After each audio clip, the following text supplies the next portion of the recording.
Hello, welcome to my first video gameplay on MGP Manager.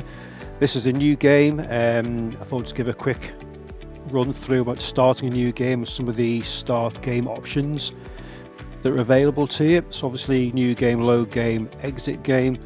Load game, obviously we haven't got any games to load, so there aren't any there. So we're going to start a new game. We'll put our name in. Do that. Reputation is essentially a difficulty setting. If you start as a national manager, reputation, you're basically unknown, so your team owners won't tolerate poor performances or not reaching the targets they set at the start of the game. Continental reputation is like the middle difficulty setting, so they're a bit more tolerant of poor performances, but will expect good results in the long run. International, everyone knows who you are, you're very well known. Management are very tolerant of results because they assume at some point you'll turn things around and start getting the results that they want. We'll start this game with the continental mid-range difficulty. Season length, so we've got the short European season, which takes place in these countries. Every game has 3 test sessions at the start of each season, and then with this we've got 7 races from Portugal through to the final race in Holland. The full European season goes from Holland and adds on 4 more races, finishing in San Marino. The international series is the European series plus some flyaway races to America, Argentina, Japan, Malaysia, Australia, finishing in Thailand.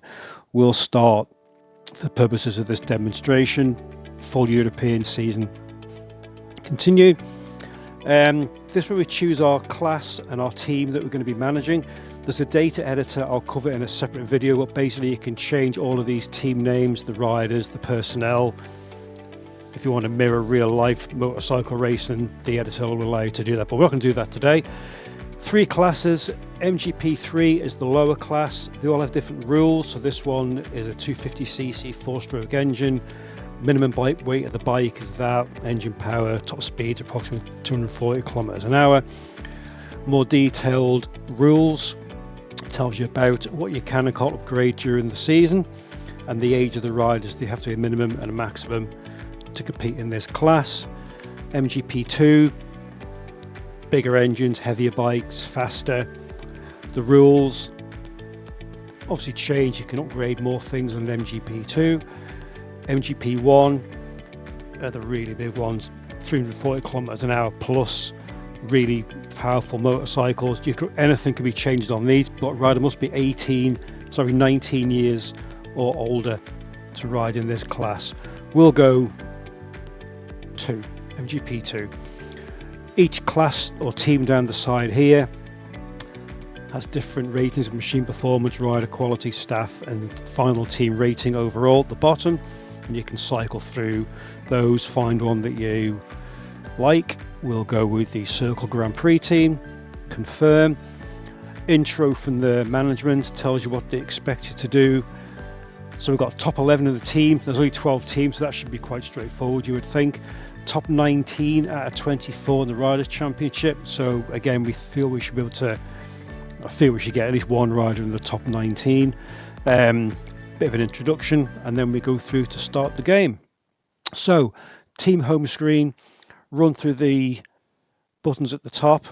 That goes back to the main menu where we can save our game, quit the game, or whatever. Research and development, or R&D. So in this class, we can't upgrade the engine at all. It's a spec. Everyone's got the same power plant, but we can change these down the side here. Front end of the machine is brake and corner entry, chassis, corner speed, swing arms, corner exit, tire wear, suspension, overall balance. How long it takes.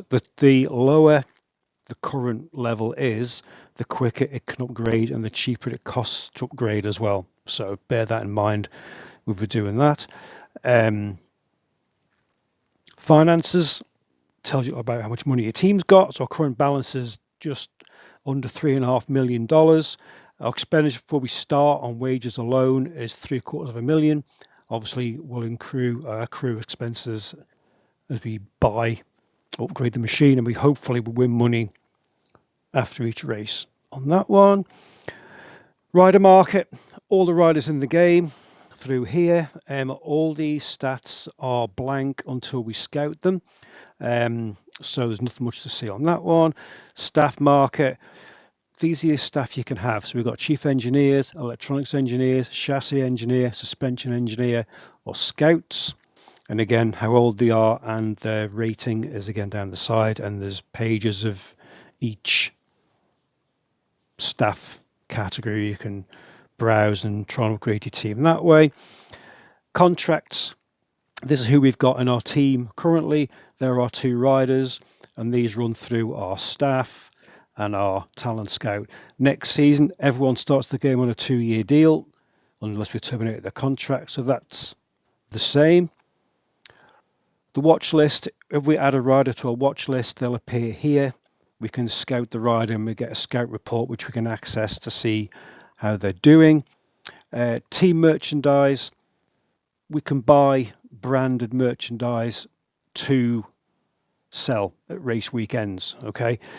From baseball caps, key rings, up to more expensive things like jackets, polo shirts. And it tells you, if you hover over each one, how long roughly it'll take to receive an order.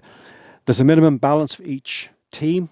Our team requires a $1.5 million minimum cash balance. Obviously, we're okay at the moment. When we add items to order, we can see our cash balance would go down if we were to order these items, which we'll do. We'll order these, and that's our balance has gone down that much. We can see that on our finances. We just spent $2,000 on merchandising. Job security, nobody's under pressure. Game's just started, so as time goes by, managers may appear in that list if the job is under pressure. Team headquarters, we can only view our own team headquarters, and it tells us what each department does and we want to upgrade it or not. Engine and aero in MGP2 we haven't got. We can't upgrade those things. Engine's a spec part, and aero in this class is irrelevant. So chassis development, front end, swing arm, suspension, logistics, which is transportation, media center, sponsors rating, we can upgrade these. That's our level. The level is the amount it saves off of the cost and development time for each one. So if we were to upgrade, for example, our front end development, it takes 12 days, costs $60,000, and it would give us from 3 to then 4% savings on time and money, everything else. Our own personal stats as manager, that's what it starts the game with. These obviously change over time. There's our expectations. There's our bonuses we can get if we match our team and rider championship expectations from the start of the season. Our history of our results is here. And obviously our stats are down here. We've got our riders. So our first rider is this fella here. It tells you all about his abilities, his history, his happiness. This here is his pit crew. They're the staff members that we have that are assigned to this rider to set his bike up, provide him with upgrades, etc., etc. These are his stats. We can, if we like to do, we could terminate his contract. I'm not going to do what we could do. Training, we've got no training. Fitness training, his fitness is a bit low, so going back to the stats, his fitness is fine. Racecraft, bike control, or rider coaching. So we'll put him on bike control because I notice his exit and entry stats are quite low, so we'll put him onto that one. Excuse me. Season results. As the races go by, obviously we can see how we got on during the year, and that's that rider. Same with the second rider, same thing. We can see all his stats, his staff, his experience, his training. We'll put him on bike control as well on that one. That's that one. Championship. So all three classes run concurrently. So even though we're only managing in MGP2, 1 and 3 will still run during the season, and we can keep tabs on how that's going. We can also view any rider in these championships, so we can say, for argument's sake, look at him. Obviously, we haven't scouted him. We don't know what his stats are like, so we can scout this rider, which automatically adds him to our watch list. In 24 days, roughly, we'll get a scout report, and then we can see if he's worth pursuing as a potential signing in the future, or moving from the watch list, and don't bother. R&D, let's just do an R&D on the swing arm because that's really poor, so we'll upgrade that, which then shows here what's happening with R&D. Completion date November the 16th. Down the side here is our current machine performance, and our global fan base will improve as we get more well-known, get better results, get more popular. Bigger fan base equals more sales of merchandise, so that goes hand in hand with that. And then upcoming events, from the tests we're going to be doing down through to the race in Holland. For now anyway, that's our current season's calendar. And that's it. Once we're happy with everything we've done here, so we've got R&D going in progress, we've ordered some merchandise, we've looked at our riders, set my training schedule, so he looks quite good actually, he's quite a good rider, him, hang on to him. Check the machine, we've looked at our contracts. We can go through this and it shows you here the overall rating of each person. I mean, to me, these bottom three could probably do with being looked at changing. Yeah, maybe him as well. Come back, maybe not with them. We can look at them contract for these members of staff. Not the best. We can terminate his contract if we wanted to, which I might do at some point, and sign somebody better for next season. We'll look at that some other time. Happy with all of that. We click continue, and we continue up until the 14th of November. So what, 6 days time, we've got the first test in Spain, and that's for another video. So that's a pretty quick look at starting a new game, setting the game up, ready to go. You can see here, obviously aero not applicable. So if we look at our team HQ, we couldn't do the aero, so we're not doing that.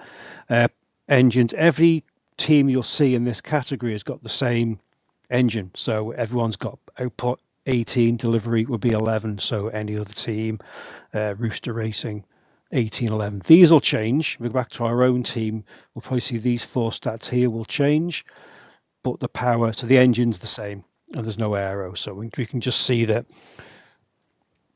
that's how that is. If we go to the bigger classes, the MGP1 class, obviously these are all different in this class. So that's Magic Motorsport. If we go to Ratchet Racing, different. So actually they're pretty poor. So you can see how they change, but they've got a good engine, really strong engine, so they'll be fast on the faster circuit with the longer straight. You can also look at these people. There's the manager of this team. You can see him. And that's it. So what we can do then, we can save our game. And then the next video, we'll come back to this and we can go with the first test session. That's the first video. Hope you enjoyed it. Any questions, leave it in the comments and I'll answer anything you like. The game currently isn't released. It's due out on the 19th, of July on Steam. Yeah, thanks. See you in the next one. Thank you.